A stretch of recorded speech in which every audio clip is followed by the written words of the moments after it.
আমি তো ভাই খেলে একটা ছবি আপলোড দিছি, ছবি আপলোড দেওয়াতে এই অবস্থা। মানুষ বলে টাউড অফ বিল্লাল। তাইলে তো আইনে ভালো টাউটারি শুরু করছো।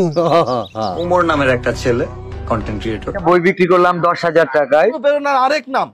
এই বইটার দাম 1000 টাকা হয় কেমনে? অনেকের বাবা আমি। অনেকের আব্বাজুল তুই হস, তাহলে ওমর অন ফায়ারের একটা পিক দেখে তোর এরকম সাইলেন্সের বাজার হিসেবে একটা বইয়ের দাম 1000 টাকা, তার মানে 10টা বইয়ের দাম 10,000 টাকা। 10টা বই নিল সামা ভাই। 6, 7, 8, 9।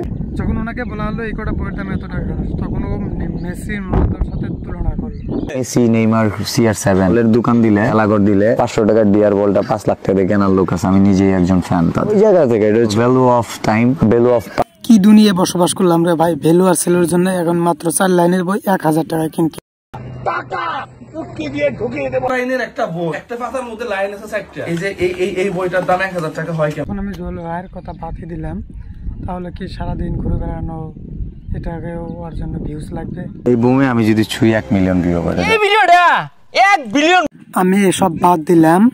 তোর হিসেবে ওমর অন ফায়ার কি তোর ভিউজের আশায় বসে থাকে নাকি?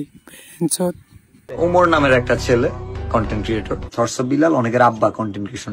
ভাই কথাটা ভুল বললেন, অনেকের আব্বা না, অনেক শিষ্য আছে আপনাদের, তাদের জন্য। শিষ্যরা সম্মান করে, বাবার সমতুল্য সম্মান করতেই পারে। ভাই দেখ, আমার বিশ্বাস হতেছে না, আমার খুব তাড়াতাড়ি মনে হইতেছে যে তুই এইভাবে শিশুর রাতে মার খাবে। তুমি কার সাথে লাগছো এটা বুঝতে। আমি যদি কালকে বলি যে তোমার অবয়বকে সাজায়া জুতা আমি নিক্ষেপ করবে আমার ফ্যানরা, কয়েক লক্ষ ভিডিও আসবে, এটা বুঝো। লজ্জা দিতে চাই না তোমারও। বিশ্বাস করুন, এর মধ্যে লাগা দিচ্ছে না। আমি তো ভাই খেলে একটা ছবি আপলোড দিছি, ছবি আপলোড দেওয়াতে এই অবস্থা। আমার ভিডিও তো আগামীকালকে আসবে।